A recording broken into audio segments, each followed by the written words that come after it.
9 February रोजी सेलू येथून 2 मित्रांसोबत निघून गेलेल्या अनिकेत बळवंत शेरे यांची माहिती देणाऱ्यास देणार 1 लाखाचे बक्षीस। संपर्क निकिता शेरे, सेलू, जिल्हा परभणी।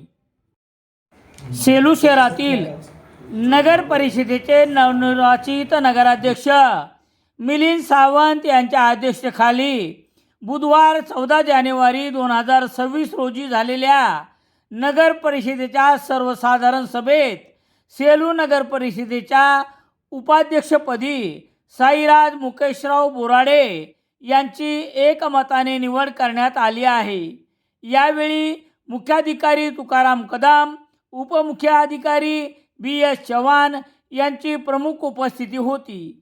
तर स्वीकृत सदस्यपदी माजी नगराध्यक्ष विनोद बोराडे, साईबाबा नागरी बँकेचे अध्यक्ष हेमंतराव आढळकर, कैलासवासी अण्णासाहेब काकडे सेवाभावी संस्थेचे अध्यक्ष अशोक काकडे यांची सर्वानुमते निवड करण्यात आली आहे। आज बुधवार रोजी झालेल्या नगर परिषदेच्या पहिल्या सर्वसाधारण सभेत उपाध्यक्षपदासाठी साईराज मुकेशराव बोराडे यांचा एकमेव अर्ज आल्यामुळे त्यांची उपाध्यक्षपदी बिनविरोध निवड करण्यात आली। तसेच स्वीकृत नियमानुसारच 3 सदस्यासाठी फक्त भाजपकडून विनोद बोराडे, अशोक काकडे तर राष्ट्रीय काँग्रेसकडून हेमंतराव आढळकर यांचे अर्ज प्राप्त झाल्यामुळे त्यांची देखील बिनविरोध निवड करण्यात आली, अशी माहिती मुख्याधिकारी तुकाराम कदम यांनी दिली।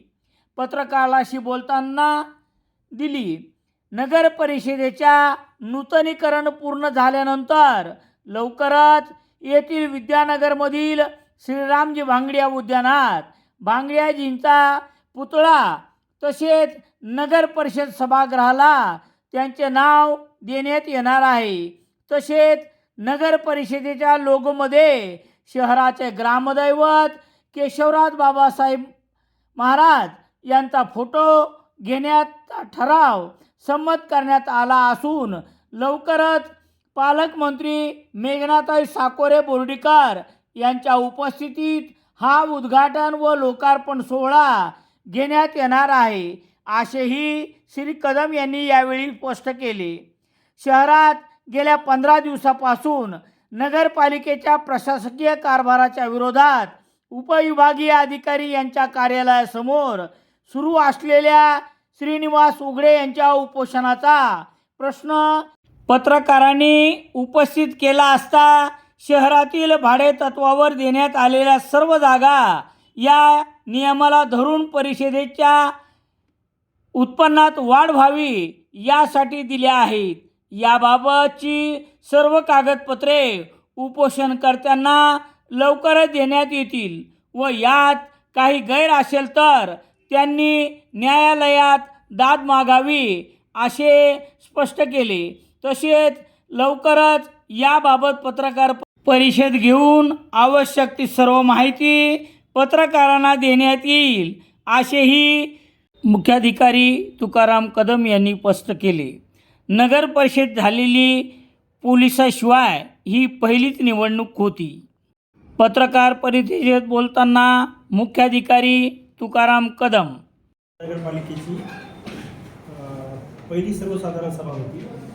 तर या पहिल्या सर्वसाधारण सभेचं 8 जानेवारी 2026 रोजी पत्र काढलं होतं। या सर्वसाधारण सभेमध्ये अजेंडावर 2 विषय होते।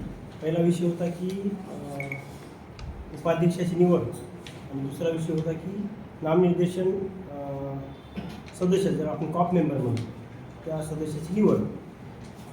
तर 12चा टाईम होता, 12:15 आपली सर्वसाधारण सभा चालू झाली। त्याच्यामध्ये उपाध्यक्षाच्यासाठी फक्त एकच फॉर्म आला होता। श्री साईराज मुकेशराव बोराडे यांचा एकच फॉर्म होता। त्याच्यामुळे उपाध्यक्षाची निवड हे बिनविरोध झाली।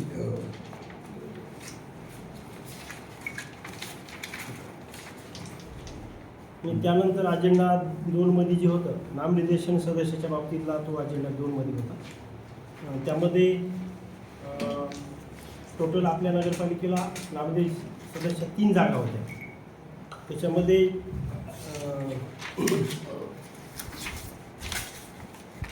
कोरम फॉर्म्युला असतो समजा, तर BJPच्या वाट्याला एकूण त्यांचे 14+1 नगराचे 15 सदस्य होते. तर 15 सदस्याच्या कोरममध्ये 2 नामनिर्देशन सदस्य बसतात आणि काँग्रेसकडे 7 सदस्य होते. तर काँग्रेसच्या कोरमनुसार 1 सदस्य बसतात. एका क्रॉप मेंबरला किती सदस्य लागतात? त्याच्यामध्ये त्याचा एक फॉर्म्युला आहे. हां. टोटल सदस्य 26 हां. अधिक 1 27. तर 27 दशांशमध्ये 2.7 भागितलं जातं. एकूण सदस्य संख्या भागिले 2.7 करायचं. तर 15 भागिले 2.7 म्हणजे 1.5 येतं. 1.5 राऊंड फिगर 2 सदस्य होते. म्हणजे भाजपच्या गटाला 2 सदस्य भेटले. राष्ट्रीय काँग्रेस, भारतीय राष्ट्रीय काँग्रेसचे 7 सदस्य आहेत. 7 सदस्याला 2.7 जर भागाकार केला तर 0.7 येतं. 0.5च्या पुढे असल्यामुळे ते राऊंड फिगरमध्ये 1 दिला. तर शिवसेना गटाला त्याचे 4 सदस्य आहेत. तर त्यांना 4 भागिले 2.7 जर केलं तर 0.4 येतं. म्हणून त्यांना सदस्य भेटत नाही. अशा प्रकारे 3 सदस्य निवड झाली. 3 सदस्यामध्ये भाजपतर्फे श्री विनोद हरिभाऊ बोराडे व श्री अशोक साहेबराव काकडे अशोक साहेब साहेब अशोक अण्णासाहेब SDM ऑफिस नाही, अशोक अण्णासाहेब काकडे 2 सदस्यांचे नावं दिली होती समजा. तर 2 सदस्य पात्र ठरले आणि त्यांचे एक भाजपतर्फे 2च आले होते. काँग्रेसतर्फे तर काँग्रेसतर्फे 1 होता. त्याच्यामुळे 3 नामनिर्देशन सदस्य बिनविरोध निवडले गेले. काँग्रेसचं कोण? काँग्रेसतर्फे श्री आडळकर हेमंतराव मुरलीधर त्यांचं नाव त्या पक्षाने दिलं होतं त्यांच्या गटनेत्यांनी. तर त्यांचा पण एकच अर्ज झाला. त्यांचं पण सदस्य बिनविरोध निघाला. तर अशा प्रकारे तिन्ही हे 2 अजेंडावर 2 विषय होते. उपाध्यक्षाची निवड ती पण विरोध झाली आणि नामनिर्देशन सदस्याची निवड ती पण विरोध झालेली. तर दोन्ही विषय आजच्या अजेंडा पहिल्या सर्वसाधारण सभेच्या अजेंड्यावर होते. तर त्याचा सत्कार वगैरे ते वेगळी फॉर्मॅट सभा होऊन गेला. सदस्य सर्व होते. सदस्य 26 प्लस नगराध्यक्ष 17 आणि 3 सदस्य असे कॉप मेंबर. COP member. हे 26 पैकी कोणी काही हजर नव्हतं? नाही सगळे हजर. मूळ बेस काय सर स्वीकृत सदस्य 10 मेंबरला 1 9ला 1 मूळ 2.7 म्हणे. कारण एकूण सदस्य संख्या त्याच्या 2.7 त्याला 10 भागाकार करायचा 2.7. आता तुला 28 राहिला तर 2.8 राहिला असा विषय आहे. दैनिक लोकसत्ता सेलू शहरात मिळण्यासाठी संपर्क Balaji newspaper agency, bus stand, Selu.